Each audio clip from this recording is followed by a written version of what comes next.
Hi everybody, I'm Carolyn Bertozzi, and I just received the Nobel Prize in Chemistry for 2022. Can you believe it? Together with my students and my postdoctoral fellows who work in my lab, we invented a kind of chemistry that we call bioorthogonal chemistry. What is it?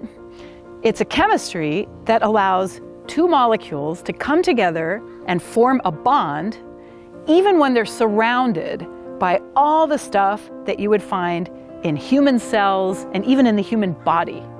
And that's a pretty tough place to do chemistry. But bioorthogonal chemistry allows us to do this. And as a consequence, we can do all kinds of interesting things that are of benefit for human health.